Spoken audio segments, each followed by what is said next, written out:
怀孕3个月，沈南风突然收到丈夫陆晨舟递来的离婚协议，只因她的小青梅为救她毁容，嫁不出去，她要对她负责，给她一个家。南风，然然是为了救我才变成这样，我不能不管她。你放心，在我心里，你才是我唯一的妻子。你暂时先住在北郊的别墅安心养胎，我会找最好的医生给冉冉做修复手术，等她恢复容貌，我就送她离开。沈南风被她拥在怀里，听她许诺着复婚后的种种补偿，手脚发冷。他的怀抱一如往昔，却再也给不了他温暖。沈南风挣脱他怀抱，平静地在离婚协议上签字。陆晨舟看着他冷淡的表情，突然有些心慌地将他抱紧。南风，你不会离开我的，对吗？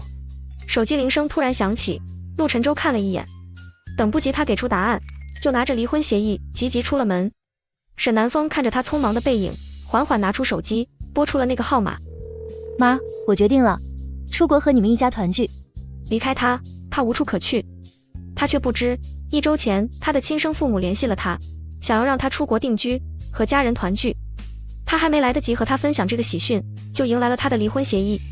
他曾许诺，他若不离，他此生不弃。沈南风直接去了出入境管理处办理签证，工作人员将回执递给他，客气道：沈小姐，签证办理完成大约需7个工作日，到时将会短信通知您进展。和他相爱7年，彻底离开他只需要7天时间。沈南风攥紧回执单，低声道谢，而后打车回家，准备收拾行李。刚到家，就见家门口堆了一大堆杂物，仔细一看，全部都是他的行李。林冉冉穿着一袭白裙，正对着佣人吩咐：这些垃圾看着实在碍眼，早该丢了，你们仔细点，一张废纸都不许留下。沈南风皱眉，快步冲了过去。你做什么？住手！谁让你们动我的东西？林冉冉看见他后，立刻瑟缩了一下，一边往陆晨舟身后躲，一边小声解释：沈小姐，我看你怀孕了，身体不方便，才想着帮你收拾行李，我以为这些都是你不要的。陆晨舟将林冉冉护在身后，皱眉看向沈南风：冉冉也是好心帮你，你语气这么冲干什么？这些东西本来也是垃圾，丢了就丢了，郊区别墅我都给你买了新的。沈南风不可置信地看向他。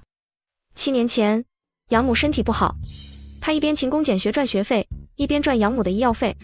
就在上学的路上，捡到了因陆氏破产而酗酒，倒在街边差点冻死的陆晨舟。他悉心鼓励，陪着他一步步走出阴霾，伴着他东山再起。吊在他左手边的那条银手链，是他谈下第1个合作后买来送他的第1份礼物。踩在他脚下的灰色围巾，是他亲手织的。送他时，他欣喜地抱着他转了好几圈，说要戴一辈子。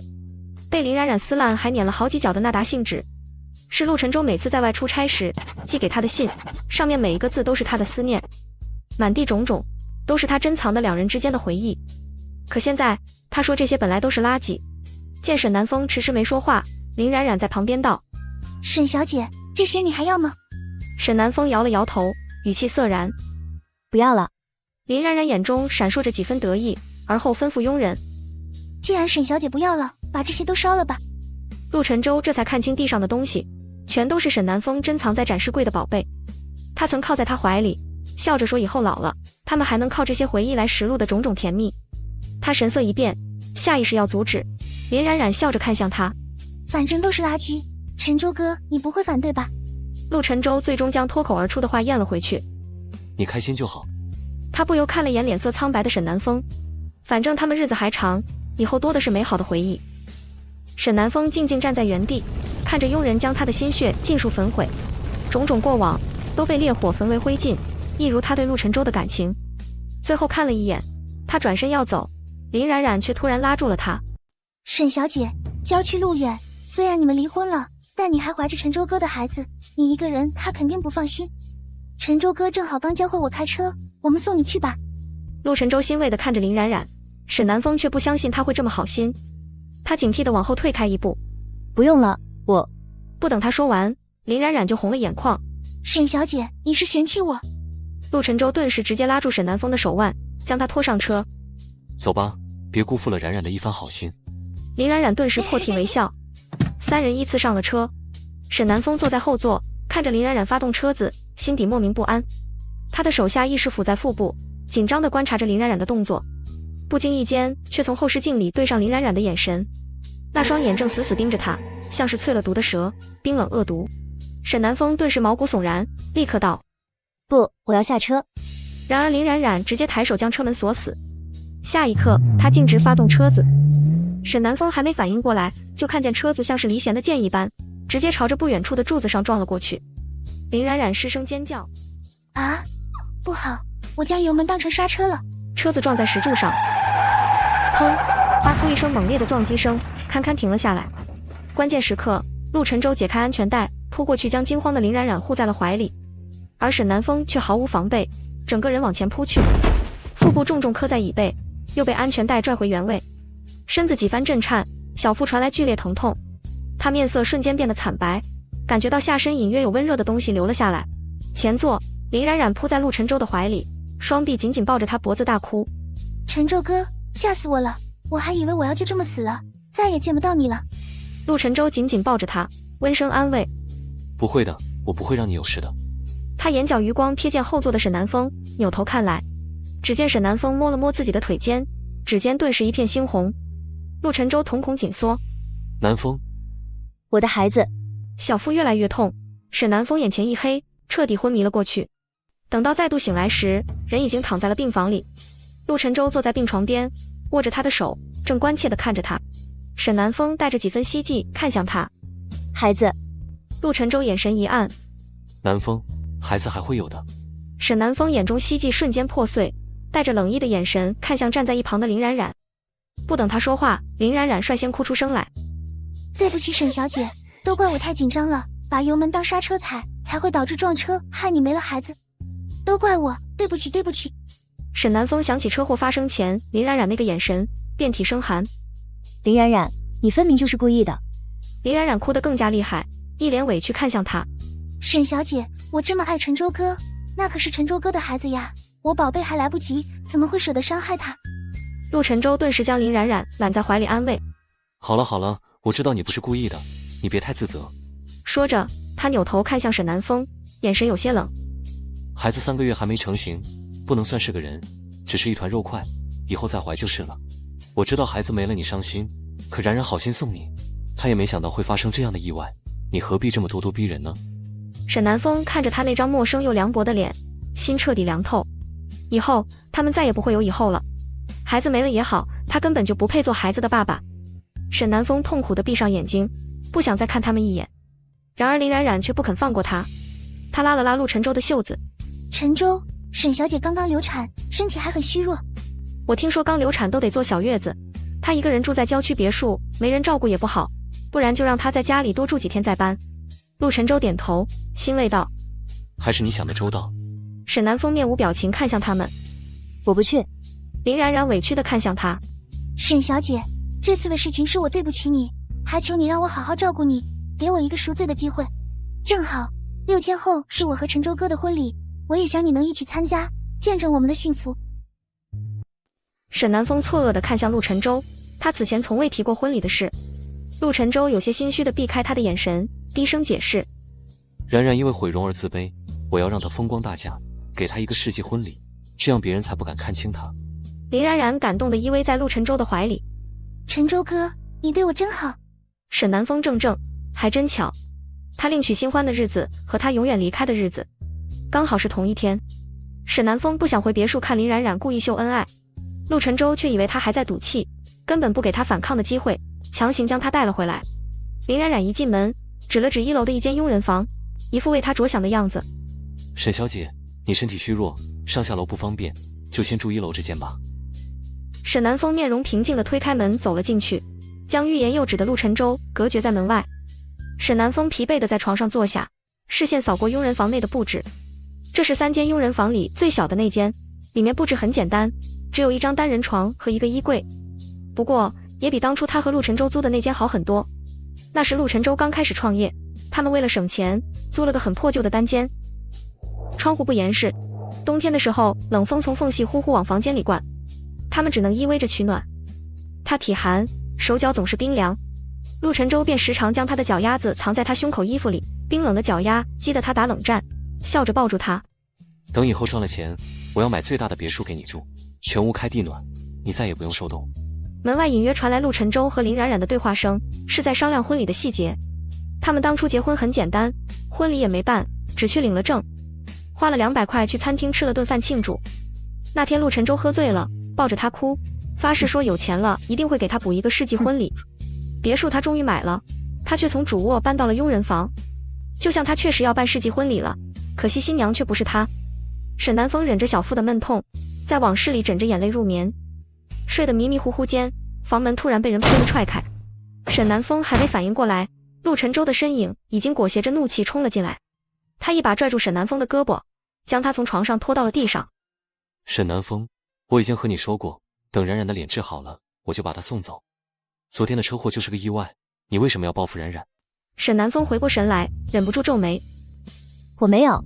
林冉冉也紧随在陆晨舟身后进屋，流着泪看着沈南风。沈小姐，我知道你恨我抢走了陈舟哥，可我和陈舟哥原本就是青梅竹马，略先来后到，大也是我在先。同为女人，即便你恨我，你怎么能把我受害的视频发到网上？你想要我的命是不是？那何必用这种手段？你直接掐死我就是了。他说着，疯了一般冲上来，抓住沈南风的手就往自己脖子上掐。沈南风甩开他，他便柔弱地跌进了陆晨舟的怀里。沈南风连忙拿出手机，一眼便看见了热搜上的内容。不仅视频被顶上热搜，林冉冉还被辱骂是介入沈南风和陆晨舟婚姻的小三。陆晨舟满目心疼，紧紧抱着泪流满面的林冉冉。冉冉是为了救我才被玷污，你怎么能把她的视频发出来？沈南风白了脸，他根本不知道林冉冉被玷污的事。他攥紧手机，看向陆晨舟。不是我做的。陆晨舟满目失望。你还想狡辩到什么时候？冉冉一心为你考虑，将你接回家照顾，你却半点不知感恩，还做出这么恶毒的事情，我对你实在是太失望了。他说着，直接将手中的文件甩了过来。那是一份打印出的聊天记录，上面的内容便是有人花钱安排对方发布视频，彻底毁掉林冉冉。那个花钱的人用的头像和沈南风是同一个。沈南风急切道：陆晨舟，我是讨厌他，可我没有发过这种消息，不信你可以查我手机上的聊天记录，这个肯定是别人用我的头像伪造的聊天记录。陆晨舟眼神冰冷。你以为我是傻子吗？聊天内容你肯定早就删掉了，还等我来查？这次你实在是太过分了。你有没有想过冉冉以后要怎么见人？我已经安排了公关部去处理，他们会将视频上冉冉的脸替换成你的，澄清视频内容。他一句话直接宣判了他的死刑。沈南风猛地抬头看向他。你担心他没脸见人，就没想过我以后怎么见人？陆晨舟眼神一暗，最终还是狠下心来。谁让你做这种事，你也只是自食恶果罢了。何况就算你名声坏了也没关系，我会护你一辈子。沈南风再也忍不住，眼眶顿时盈满了泪。他就是这样护自己的，他还真是无福消受。他再也忍不住，看着陆晨舟和他怀里的林冉冉，冷喝：我不想看见你们，出去。陆晨舟脚步却没动。南风，公关部经理说只是澄清还不够，你得配合录个视频和冉冉道歉，承认这件事是你做的。沈南风连哭都忘记了，怔怔地看着他。如果我不肯呢？陆晨舟直接拿出手机点了点，手机很快接通，连接了另一头。沈南风一眼拿出，视频里是在陵园他养母的墓前。陆晨舟满目森冷看向沈南风。南风，若是你不答应，他们就会把妈的骨灰挖出来撒掉。你最孝顺，一定也不希望妈因为你的任性，死后都不得安生吧？视频里，两个男人拿着铁锹，正对着养母的墓地，就等着陆晨舟一声令下。沈南风顿时双腿发软，跪倒在地。他攥紧了掌心，流着泪道：我拍。陆晨舟看着他悲痛欲绝的样子，也有些不忍，可一想到沈南风做的事，又狠下心来。林冉冉说的对，只有这样，以后沈南风才会吸取教训，再也不会做错事。他拿着手机，调出视频模式对准他。沈南风按照他的要求，机械性的对着镜头给林冉冉道歉。我承认视频里的人其实是我，是我故意算计林冉冉，是我介入了陆晨舟和林冉冉青梅竹马的感情。直到视频拍完，沈南风整个人眼底一片死寂。他看向陆晨舟，满意了吗？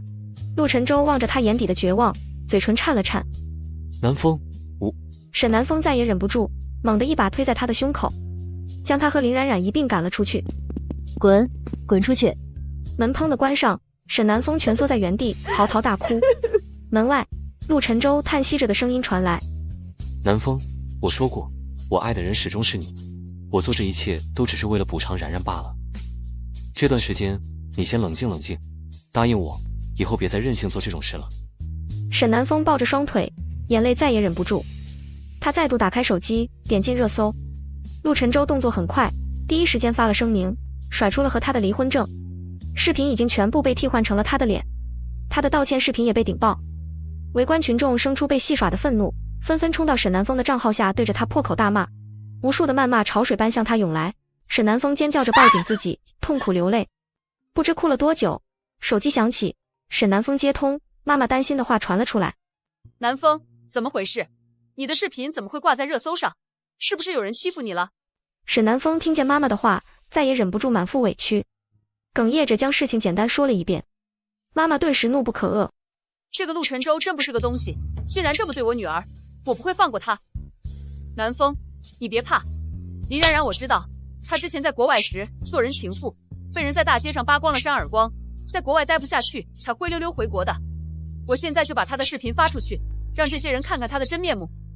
沈南风一听，连忙道：妈，你先别发。妈妈疑惑：他们都这么对你了，你还心软？沈南风眼神冰冷：不，我要在他们婚礼那天再发出来，送他们一份新婚大礼。陆晨舟怕他再使坏，干脆将他反锁在了房间里。沈南风也根本不敢出门，一直躲在房间里，默数着签证办完的日子。好不容易挨到陆晨舟和林冉冉婚礼前一天，沈南风一大早就被林冉冉的尖叫声惊醒，他心头一跳，顿时涌起几分不好的预感。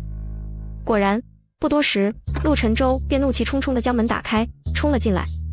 沈南风看着他凶狠的眼神，下意识往角落缩去。你又想干什么？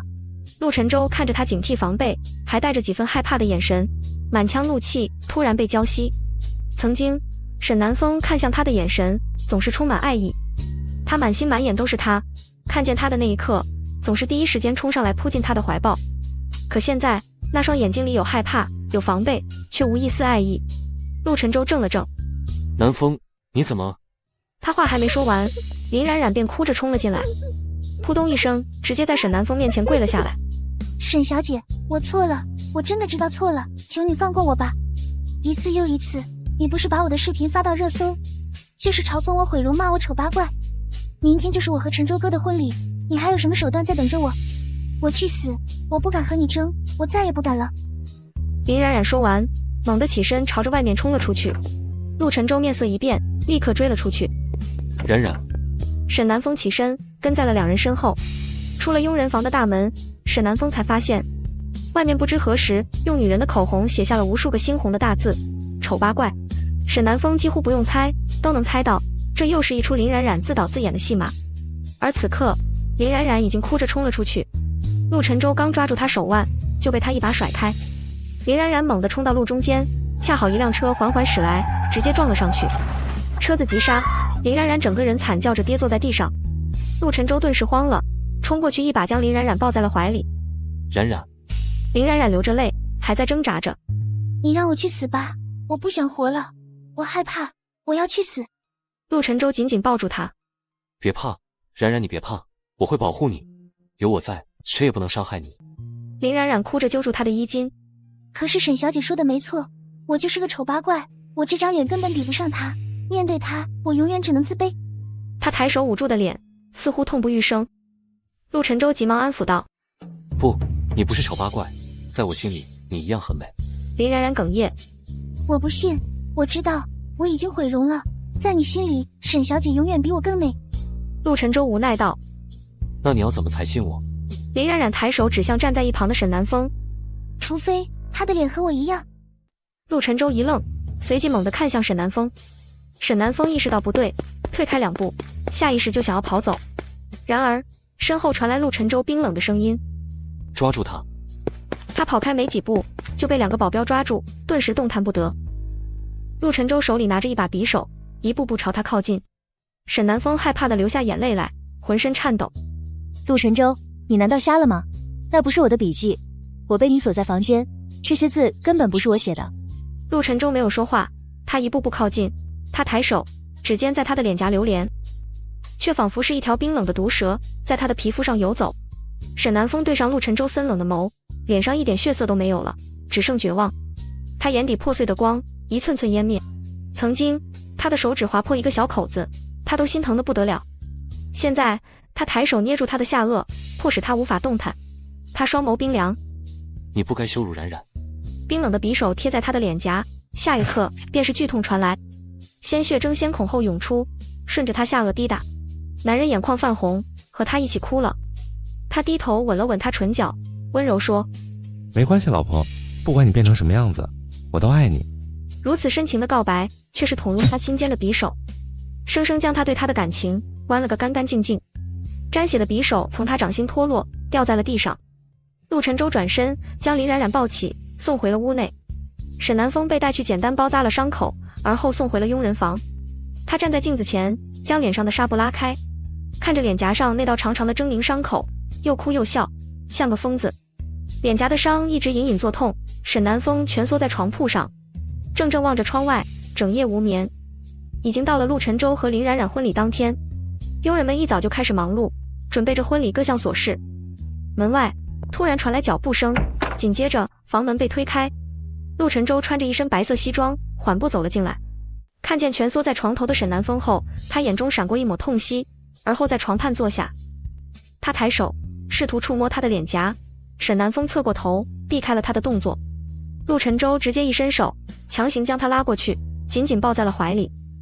南风，别怪我，冉冉是为了救我才毁容，我不能眼睁睁看着她去死。我知道你性格温柔善良，这段时间你做的这一切都只是因为害怕失去我。我已经寻找到了最好的整容团队，等我和冉冉完婚，我就带你们出国。不管你还是冉冉，你们的脸一定能恢复如初的。等她恢复了，我就把她送走，以后我的身边只有你。陆晨舟话音落下，沈南风放在床头的手机突然响了一声。谁这么早发消息给你？下一刻，他便看见那似乎是航空公司发来的消息。航空公司？你要买票去哪儿？他还没看仔细，沈南风已经一把将手机夺了过去。发错了吧？陆晨舟皱了皱眉，那似乎是出国的航班。门口，穿着一袭婚纱的林冉冉突然探头催促：晨舟哥，婚礼时间快到了，我们得出发了。陆晨舟顿时顾不得多想，相信了沈南风的说法。毕竟他外语不好，每次出国旅游都是他陪在身边。陆晨舟松开他，温柔地在他额头落下一吻，压低了声音，用只有两人能听见的声音安抚着他。南风，虽然我今天要娶别人，但你相信我，我爱你，只爱你。等我还欠他的恩情，一切就能回到过去。你等我。林冉冉没听见他说的话，只是得意地看了眼沈南风，仿佛在看着自己的手下败将，而后昂着头，得意地挽着陆晨舟离开。沈南风捏紧了手机，看着他们离开，才平静地抬手擦了擦额头被陆晨舟吻过的地方。他已经不爱他了。他拿起手机，短信通知他的永居签证申请已经顺利通过。妈妈在第一时间给他买了出国的机票，并且发来消息：南风，妈妈已经给你安排好了一切，保证给陆晨舟和林冉冉一个难忘的婚礼。快回家吧，爸爸妈妈都在等你。沈南风含泪攥紧手机，起身悄悄将门开了一条缝，趁着其他人忙着婚礼，没空注意他，混在人群里偷偷溜了出去。他打车直奔机场。踏上飞机的那一刻，他掏出手机，找出陆晨舟的联系方式，毫不犹豫点了拉黑。陆晨舟此生不见。他没注意到，手机关机前一刻，突然有电话疯狂打了进来。陆晨舟站在婚礼后台更衣室，心中却始终有些不安。眼前不断浮现出早上离开前沈南风冰冷的表情。他都告诉他了，他已经找到了最好的整容团队，很快就会带他和林冉冉去做手术，他们的容貌会恢复，他和沈南风也能回到过去。可他为什么一点都不高兴呢？仿佛一切都和他没有关系一样。还有那条出国的机票信息，沈南风说是发错了，可他总是忍不住介意，这会儿忍不住后悔，当时应该多看一眼确定的。视线在婚礼现场流连，满目是让无数人艳羡不已的精致华丽。他的脑海里想到的却是他和沈南风结婚那天，连婚礼都没办，只去领了证。拿到结婚证那一刻，沈南风捧着小小的红本子看了又看，眼底的雀跃欢心几乎将他烫伤。他是那样容易满足，依偎在他的怀里。以后我也有家了。看着怀里别无所求，望着他是眼里满满爱意的他，他在心里默默发誓，这辈子绝对不会辜负他。他一定会努力，再努力一点，让她成为这个世界上最幸福的女人。现在她终于有钱了，可怎么却总是让他流眼泪呢？今天是他和林冉冉的婚礼，哪怕只是走个形式，沈南风肯定也会失落伤心的。陆晨舟心口发闷，想到这会儿孤零零在家里待着的他，忍不住打了电话过去。然而刚拨过去，就提示电话无法接通。陆晨舟皱眉，又拨了一遍，还是提示电话无法接通。陆晨舟心口一沉，当即打了别墅里佣人的电话。去看看夫人在房间做什么。佣人惊讶不已，心下不由犯嘀咕：陆晨舟这里忙着娶新老婆，还惦记着旧老婆在做什么，可真是看不透他在想什么。但他不敢质疑，还是很快的应下，朝着沈南风住的那间佣人房而去。房门如往常一样被关上，佣人没在意，随手将门推开，却见原本应该待在房间里的人早已不见踪影。佣人房里空空如也，佣人心下一咯噔，急忙走了进去寻找起来，甚至下意识在床下看了眼。然而房间太小，不过一抬眼就能看得清清楚楚。沈南风不见了。佣人冲出房间，一边在屋内寻找，一边着急汇报道：先生，夫人她不见了。佣人的话恰好和陆晨舟这边婚礼音乐的声音混杂，他没听真切，正要再听，恰好林冉冉冲了过来，挽着他胳膊，一脸不高兴地撒着娇：陈舟哥，你还在打电话给谁呀？婚礼马上就要开始了，都在等你呢。他甚至大着胆子，直接将他手里的手机拿了过去，按下了挂断，后直接关机。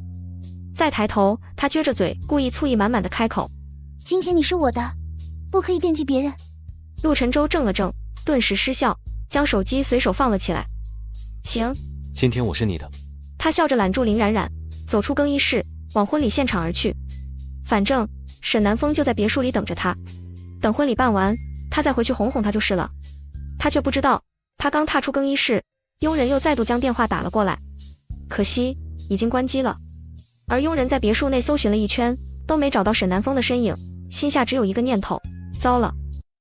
婚礼很快便正式开始，宾客来了上百桌，都齐齐望着台上的陆晨舟和林冉冉。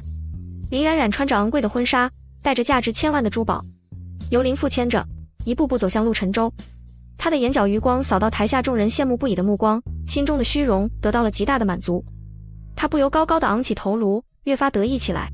从今以后，他就是高高在上的陆夫人了，荣华富贵享用不尽，他已经彻底改命。就在林父牵着他的手要放在陆晨舟的掌心时，大屏幕突然闪烁了一下，而后一阵让人面红耳热的暧昧声音传入众人耳中。陆晨舟和林冉冉表情一变，林冉冉心中浮现几分不好的预感，扭头看去大屏幕，只见原本正在播放他和陆晨舟合照的大屏幕，此刻内容早就被替换成了他的私密照。照片切换了无数张，男主角不同，女主角却只有一个，林冉冉。紧接着便是一个私密视频，台下来参加新婚宴席的宾客顿时惊呆了，有的人下意识拿出手机来拍摄。这是新娘子，我去，在床上这么骚。这男的不是陆总吧？陆总对这新娘子是真爱呀，这都不只是绿帽子，头上是一片青青草原了。我听说这新娘子还是小三上位，其实之前给她拍视频道歉，那个才是原配。现在看来，那原配可真惨啊。原配沈南风我认识，人很不错，他和陆总在一起很多年了，绝对不可能是小三儿，大概是被逼的。男人可真无情，为了一个这样人尽可夫的女人，那么对自己的老婆。台下众人的议论声纷纷传入了林冉冉和陆晨舟的耳中。陆晨舟的脸色难看到了极点，阴森地看向林冉冉。林冉冉脸上血色尽失，指着大屏幕嗓音尖利大喊：是假的，这都是假的，肯定是沈南风那个贱人做的，关掉，快关掉。他扑过去抱住陆晨舟的胳膊：晨舟哥，你信我，这些都不是我，都是假的，你快让他们关掉。而陆晨舟看得真切，那视频太清晰太真实，绝不可能是假的。只是再放下去，丢人的不止林冉冉，还有他。陆晨舟皱眉，吩咐保镖去关掉。保镖点头，立刻便要去处理。而此时视频已经播放到了视频里的男人原配带着人冲了出来，那些人直接抓住林冉冉，狠狠扇了几十个耳光，而后将人拖着直接到了大街上，对着他好一顿拳打脚踢。林冉冉哭着跪在地上求饶，狼狈万分。陆晨舟看着视频里的女人，脸色已经黑沉无比。他没想到林冉冉在国外时居然会做这种事。保镖此刻已经冲到了设备旁边，开关键没有用，视频一直在播放着。他心下一急，下意识要将电源直接拔了。恰在这时，屏幕里的内容再度切换，变成了林冉冉和人打电话的声音。看清那个画面后，林冉冉脸上一点血色都没了，她发了疯一样冲向设备电源处，伸手就要去拔。陆晨舟心下感觉到不对，伸手直接拉住了她。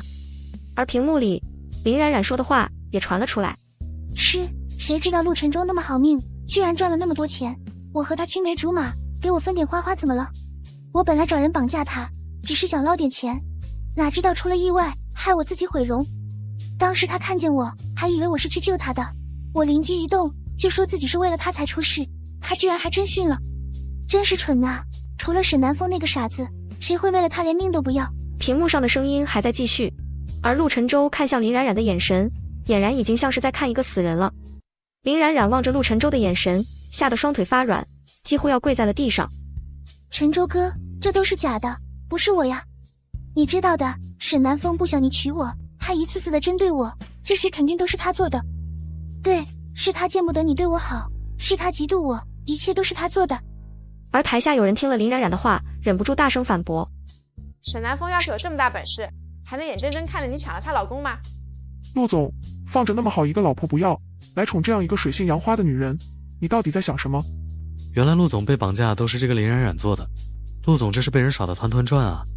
林冉冉实在听不下去，对着台下众人嗓音尖利大吼：住口！你们给我闭嘴！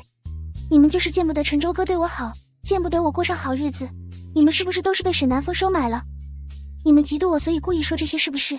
是沈南风让你们说这些话的，他可真是个贱人！林冉冉再也忍不住，直接开始骂起了沈南风。而陆晨舟一听见他骂沈南风，眼神一变，直接抬手一巴掌扇在了林冉冉脸上，啪！极清脆的一声，林冉冉被打得摔倒在地。她惨叫一声，流着泪看向陆晨舟：你打我！陆晨舟居高临下的俯视着她：林冉冉，你怎么滥情都无所谓，可你胆子居然这么大，竟敢和别人合谋绑架我，还敢借此骗我，假装是我的救命恩人。为了报答你的救命之恩，我一次次伤害南风，还失去了我和南风的孩子，你可真该死啊！他面色阴森可怖，就好似地狱修罗一般。林冉冉吓得浑身发软，跪在地上流着泪不停辩解：晨舟哥，不是我，真的不是我，这些都是栽赃陷害啊！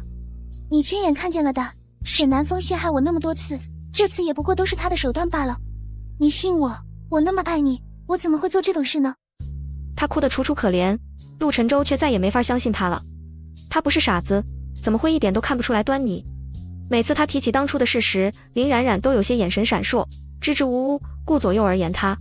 后来看他有些起疑，他哭着说他在当初拿起绑架案里遭受了极大的伤害，留下了心理阴影，他不想再提起。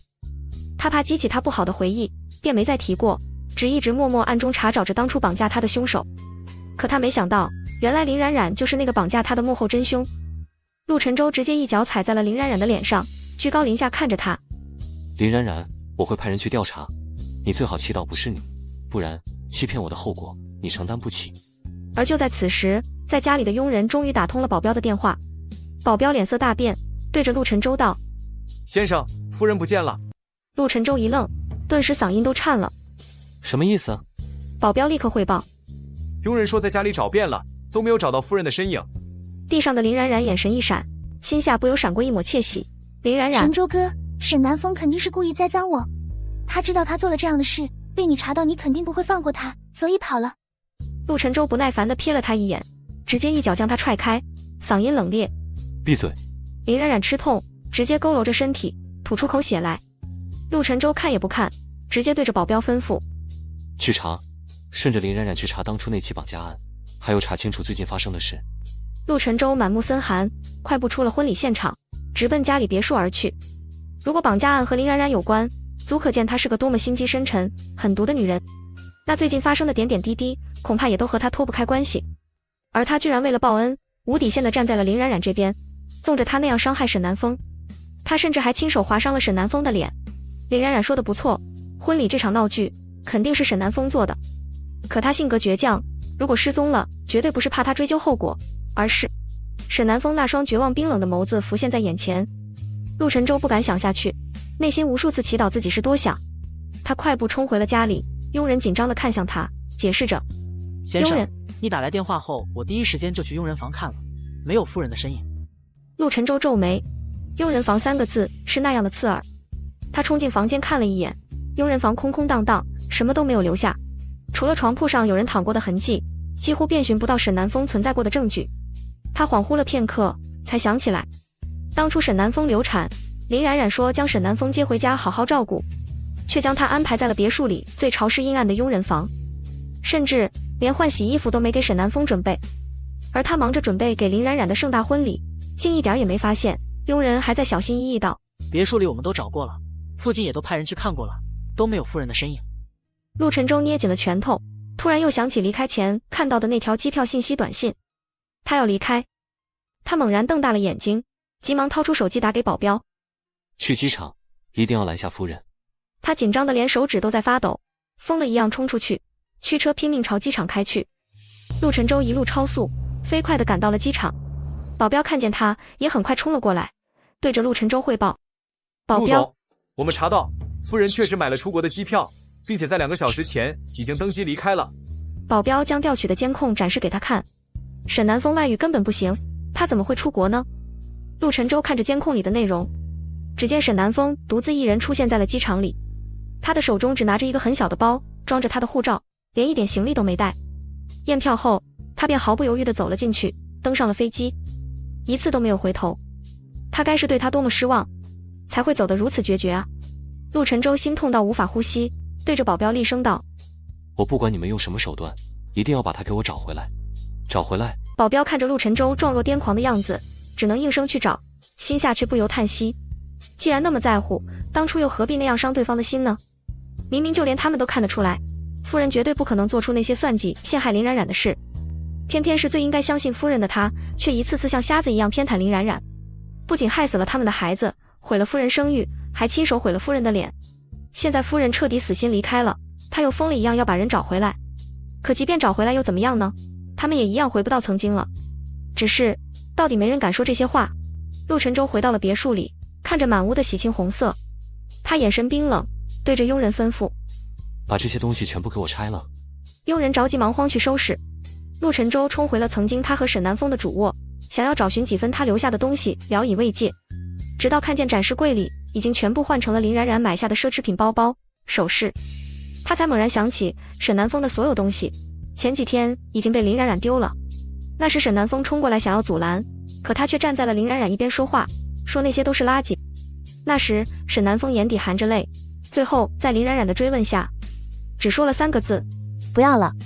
一切都被焚毁。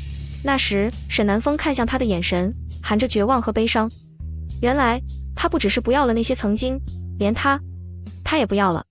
陆晨舟在屋内一遍遍寻找，试图找出一丁点和沈南风相关的东西，然而林冉冉处理得很干净，就像他对佣人要求的一样，一张纸片都没有留下。他内心浮现出巨大的恐慌，他害怕真的找不到他了。就像此刻，他绞尽脑汁都想不明白，为什么他会突然出国，又为什么会选择那个国家？明明他外语不好，去国外根本没法生活，有什么事情隐隐失控，他害怕自己真的要失去他了。陆晨舟发了疯的寻找了足足1个星期，都没有找到半点沈南风的踪迹，他像是从这个世界上消失了一般，让他再难找寻。陆晨舟越来越像个被逼到穷途末路的疯子，他直接带着人冲到了沈南风养母的墓地前，他让人直接打开了全球直播，而后亲自抄起铲子，对着养母的墓地开始挖掘。这样荒唐放肆的行为一下子就吸引了无数人的目光，直播间顿时涌进来许多人。陆晨舟很快便将沈南风养母的骨灰盒挖了出来，捧在了手里，他神色中透出癫狂和偏执，孤注一掷般的看向镜头。南风，这是妈的骨灰盒，你一向对妈最孝顺，我相信你不会眼睁睁看着她出事，不管她的对不对，回来我的身边，不然我不敢保证自己会不会将妈的骨灰撒了。他看向自己的手机，等着沈南风主动联系他。然而等了好几分钟，直播间弹幕疯狂输出，都在骂他是个疯子，他却迟迟没有等来他想要的那通电话。陆晨舟的眼眶不由开始泛红了，他嗓音发颤，执拗地看着镜头：老婆，我知道一切都是我的错，我求你回来，无论你要怎么惩罚我都可以，只要你在我身边。老婆，你回来好不好？我不能没有你，伤害你的人我一个都不会放过，包括我自己，但我求你回来。陆晨舟嗓音发颤，双手也开始变得不稳，他不甘心地看着手机，始终在等着沈南风联系他。然而，无论他怎么哀求，手机始终平静。陆晨舟双手不稳，手中的骨灰盒几乎拿不稳，脱手掉落在地。他慌乱不已，下意识伸手去接，那骨灰盒却还是砸在了地上。然而，啪！骨灰盒摔裂开，里面竟是空的。远在异国的沈南风看着直播里陆晨舟那张错愕的脸，眼中露出几分讥讽。被他用养母的骨灰威胁，逼他录下那样耻辱的视频后，他怎么会觉得他还会傻到将养母的骨灰留在那里，等着他再来一次？看着陆晨舟错愕半晌，而后流着泪的狼狈模样，他面色平静地将直播直接关掉了。鳄鱼的眼泪罢了。直播刚关掉，房门被小心翼翼敲响。沈南风柔声道：“请进。”房门推开，进来一位温柔又优雅的妇人，模样和沈南风有5、6分相似，正是他的亲生母亲。沈母担心地看向他：“南风，你没事吧？”沈南风知道妈妈问的是直播的事。他来过国外已经1周了，当初下了飞机后，是爸爸妈妈去机场接他的。几乎在见面的第一眼，彼此就更加确信双方的血缘关系。不仅是相似，更是因为那种血脉里奇妙的亲近感。何况沈母在弄丢他之后，一直十分自责，甚至患上了抑郁症。他不在的这些年，沈母却仿佛他还陪在身边，每年都会给他准备他用的东西。母亲的爱意早已温暖着他的心。他和陆晨舟在一起这么多年，爸妈始终担心他受了太多伤害，走不出来，一直小心翼翼的。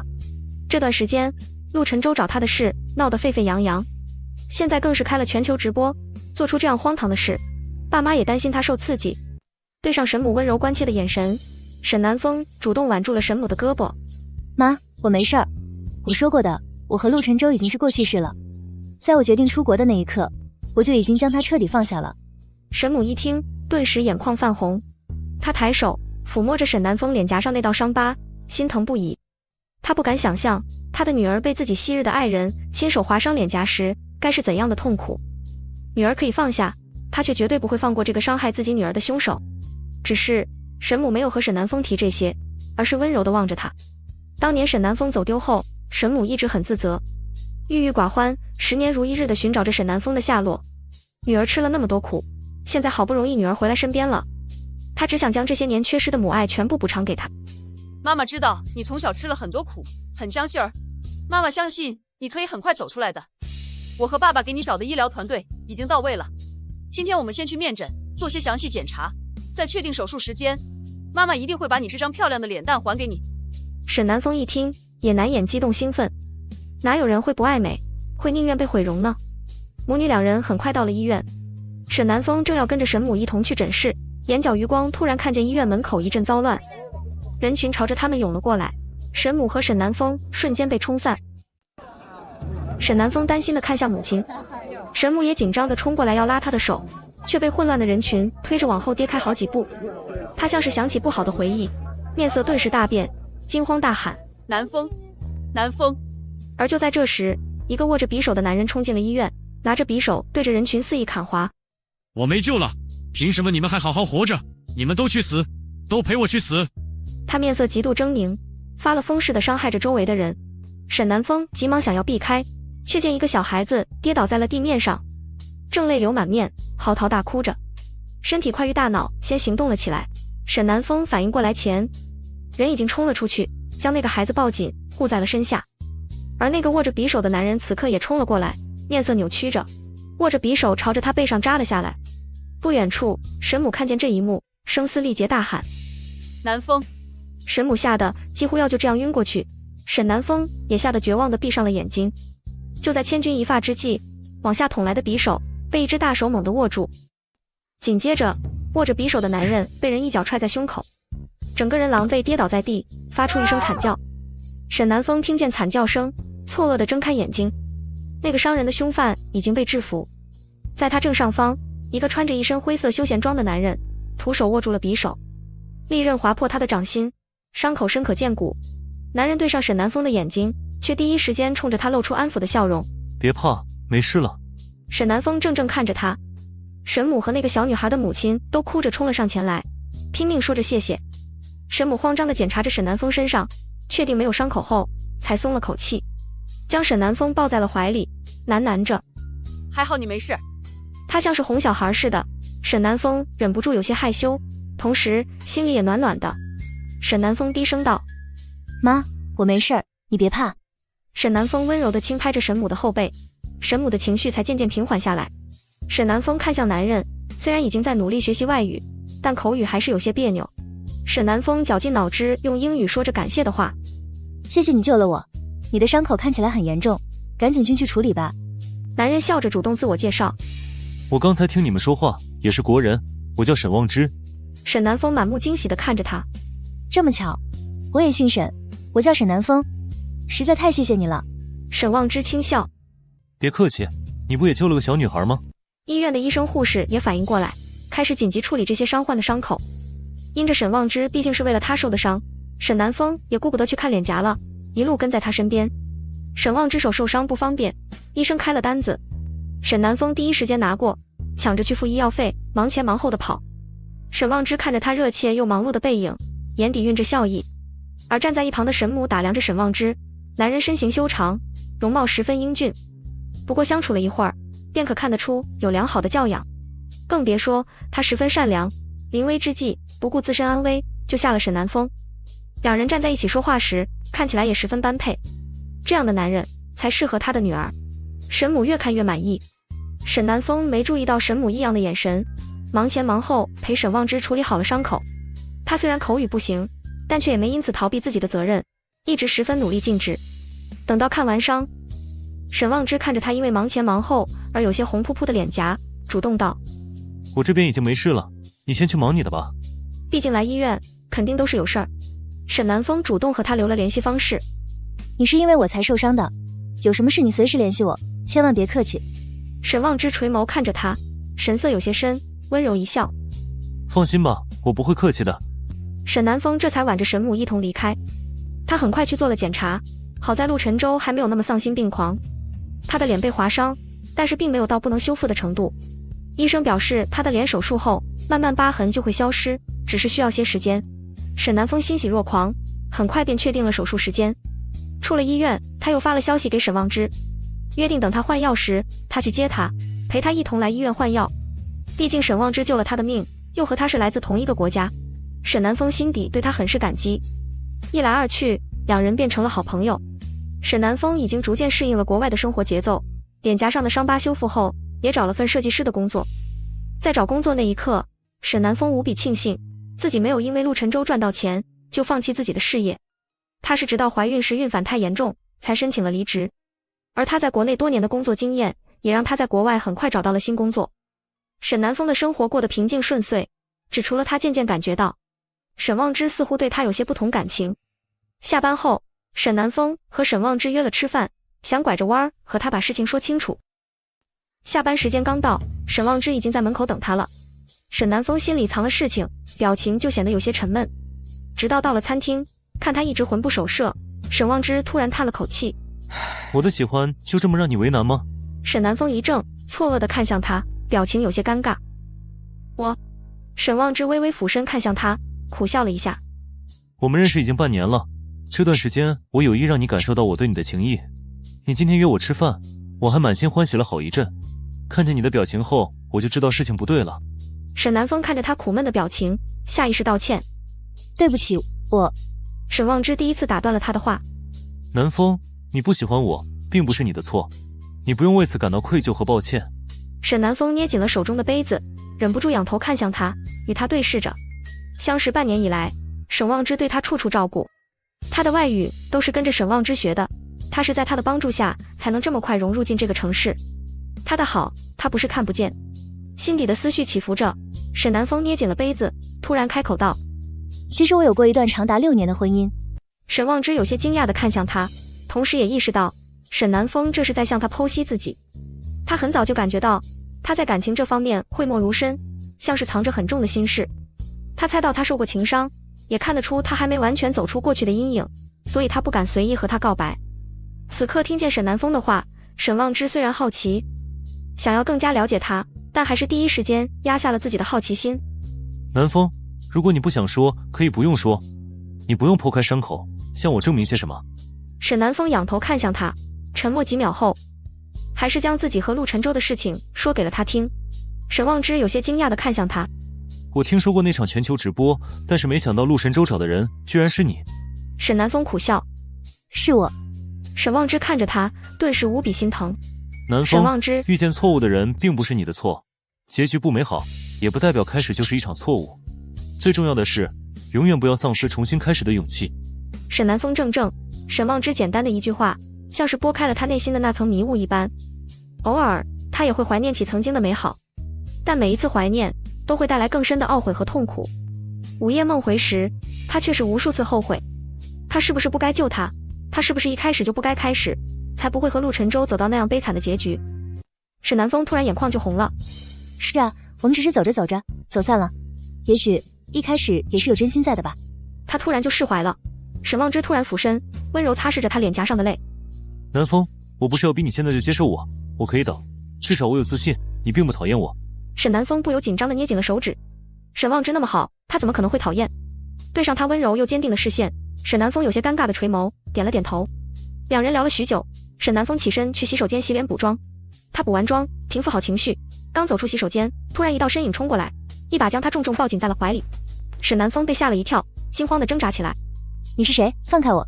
男人却只是抱紧他，用力到仿佛要将他刻进骨骼，嗓音沙哑到了极点，带着颤。南风，真的是你，我终于找到你了。这声音太过熟悉，沈南风吓得忘记了挣扎。怎么会是你陆晨舟？确定是他的下一刻，沈南风挣扎得更加剧烈。放开我！沈南风，再不放开我喊人了。周围的人也已经若有似无看了过来。陆晨舟不得不放开他，眼神却始终贪恋地看着他，描摹着他的模样。看着看着，他的眼眶突然开始泛红。陆晨舟，你知不知道我找你找得多辛苦？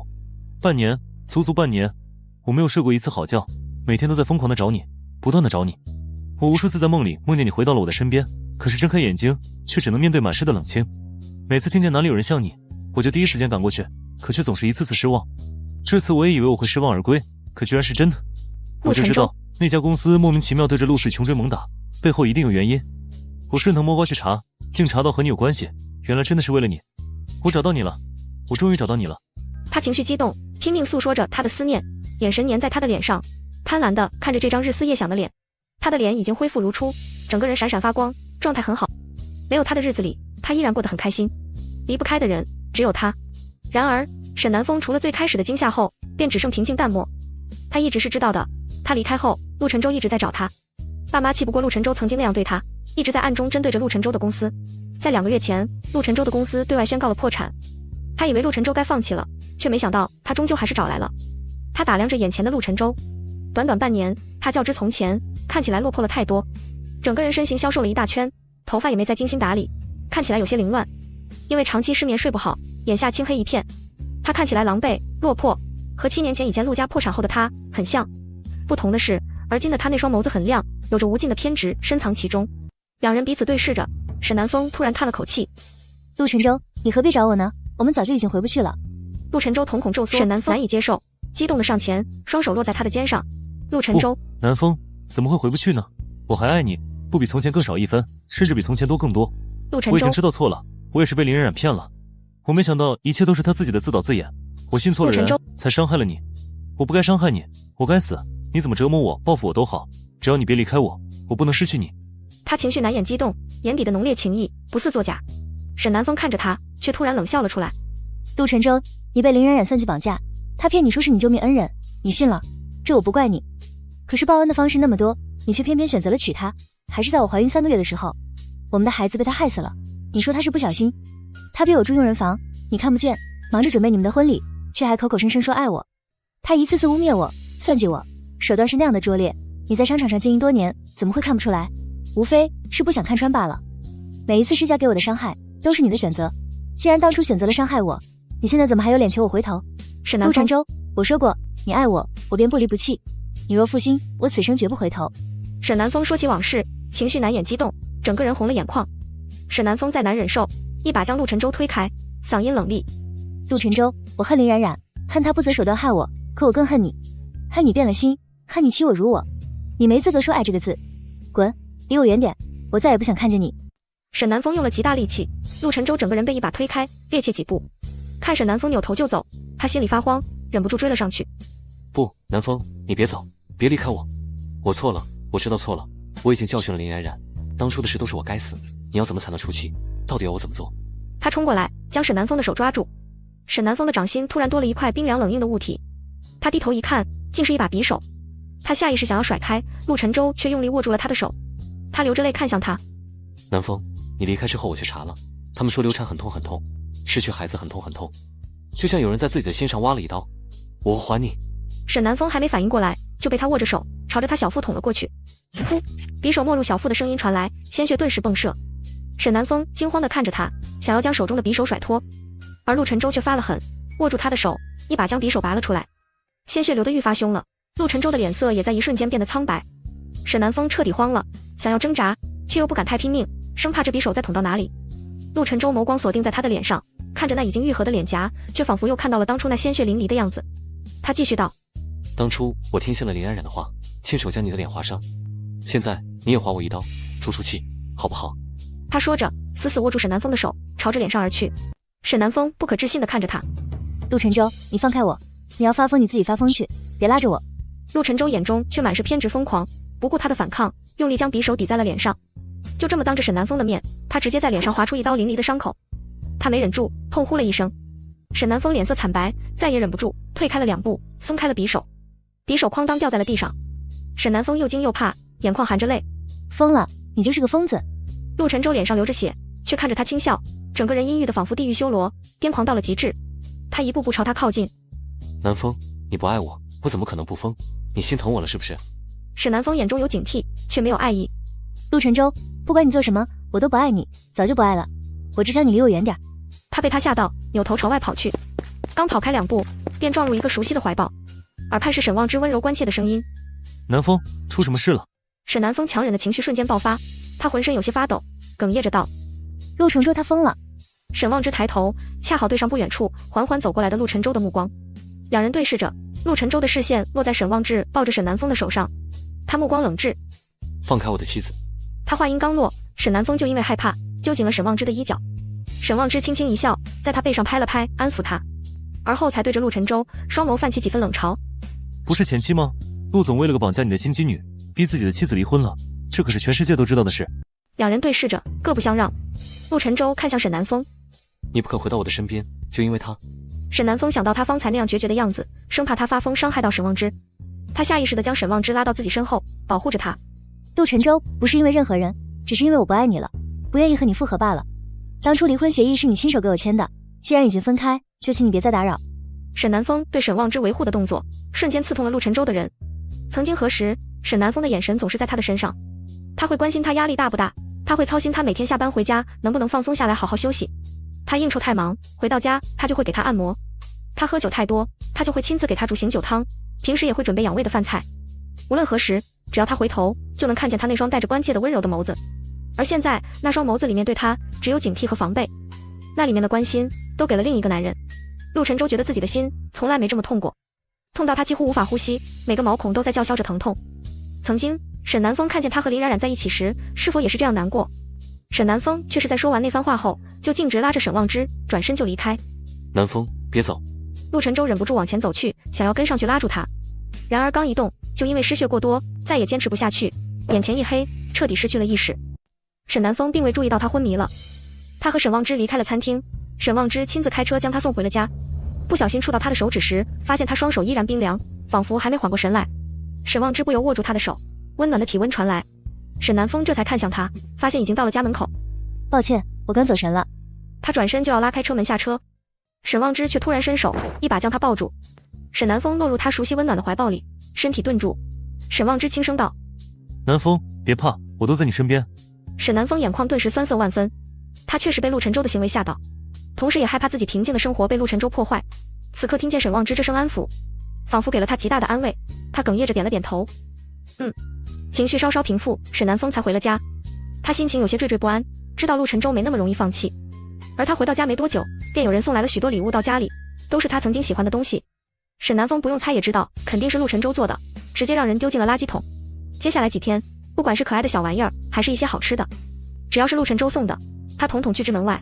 东西虽然送来，但是陆晨舟人没有再出现。沈南风不想见到他，沈望之为了保护他，每天都会亲自来接送他上下班。直到这天，沈南风下了班，站在门口，正在等沈望之出现。一辆黑色的车突然在他的旁边停下，露出陆晨舟那张带着狰狞伤疤的脸。他对着沈南风微微一笑：“老婆，你在等沈王之，他恐怕没那么快能赶到了。”沈南风表情微变：“你对他做什么了？”陆晨舟看着他紧张的样子，表情冷了下来：“我只是让人绊住他一会儿而已，你就那么担心他？”沈南风松口气，转身就要跑回公司，车内却突然下来2个人。沈南风还没反应过来，就被他们一左一右拖上了车。沈南风惊慌挣扎起来：“不，你们放开我！”陆晨舟静静看着他，而后掏出一块湿手帕，直接捂住了他的口胃。不，沈南风挣扎着，却无济于事，身体越来越软，半点使不上力气。眼前一黑，他便跌落在了一个熟悉的怀抱里，耳畔是陆晨舟沙哑的声音：“老婆，我们回家。”沈南风再度恢复意识时，人已经躺在了大床上。沈南风迷茫地看着天花板好一会儿，才反应过来，这是他曾经和陆晨舟的那间婚房主卧。陆晨舟竟然疯到偷偷将他带回了国内。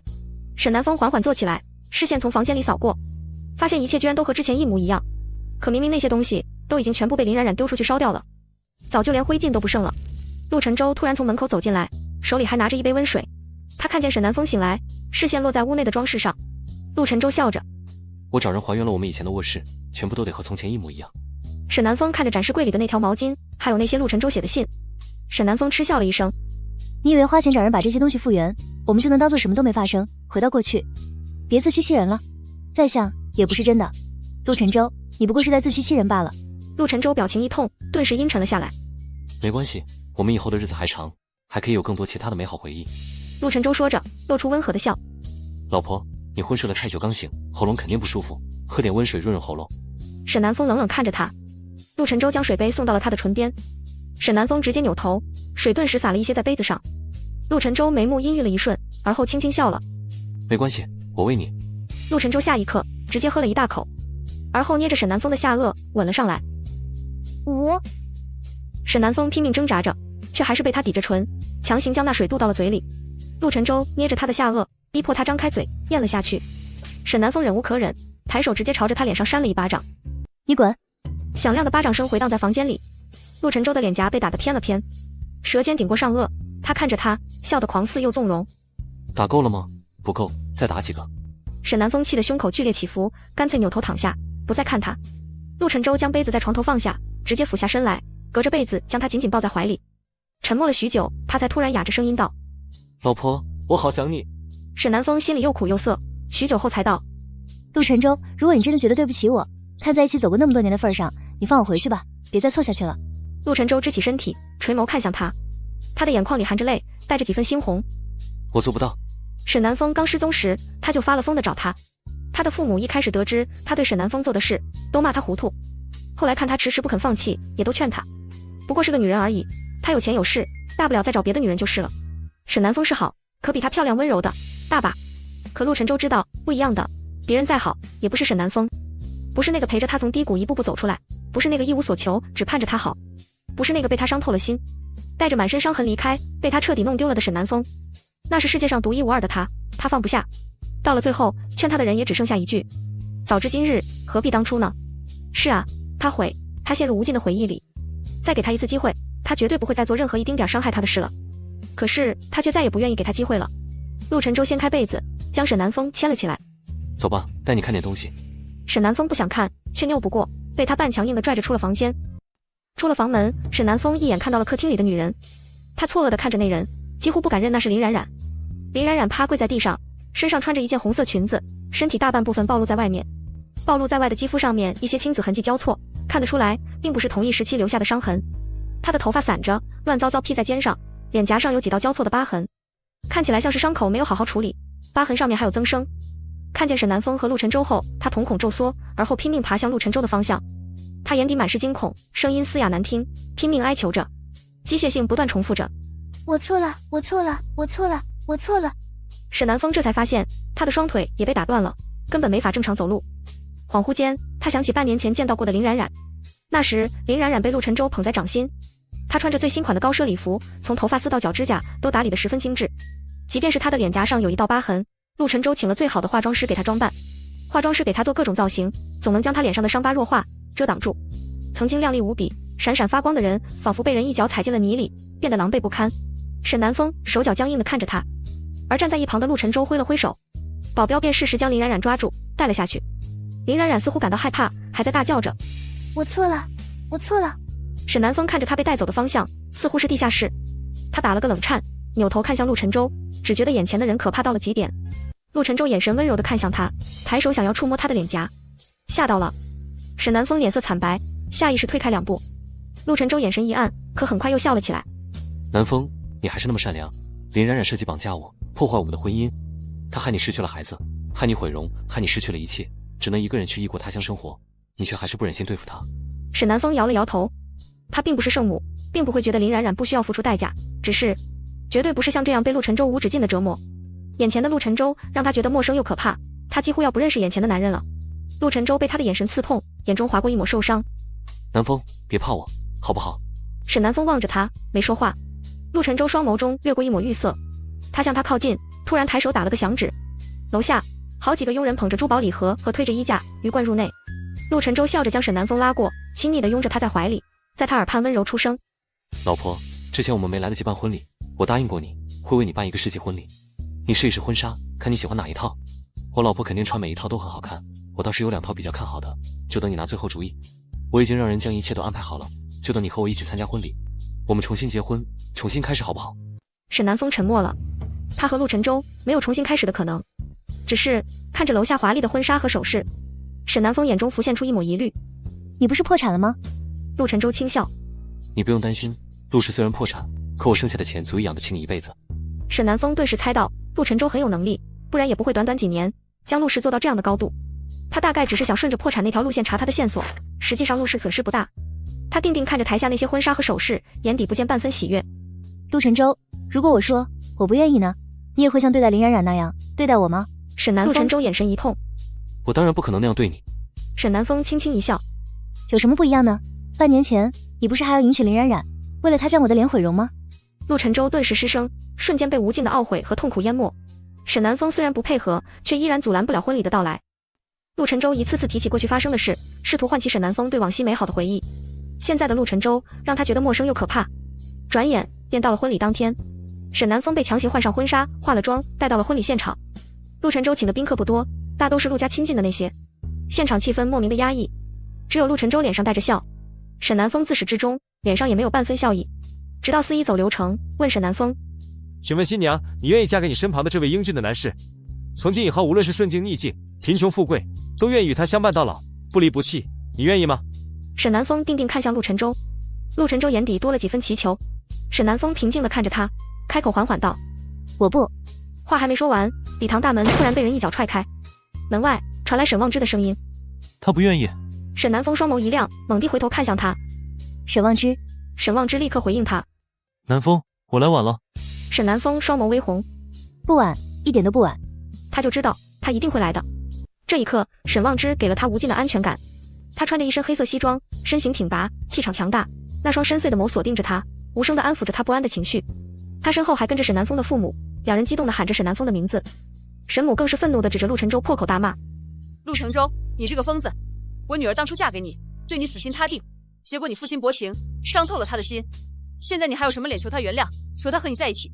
陆晨舟被骂，半点也不生气，仿佛一早就料到了他们会出现。他垂下头，突然轻笑了声，声音里有些遗憾。他仰头看着礼堂四周，到底还是被破坏了，没能完成这个婚礼。沈南风甩开他的手，转而朝着沈望之走去。沈望之不只带来了沈南风的父母，身边还跟着一大堆的保镖。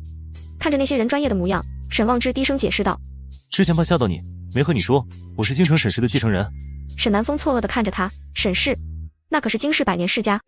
沈望之拍了拍他的后背，安抚着他，转而看向陆晨舟。他招了招手，带来的那些保镖顿时将陆晨舟的那些保镖都控制住了。在场的宾客躁动不安，沈望之让人将那些人全部赶了出去。偌大的礼堂内只剩下他们几人。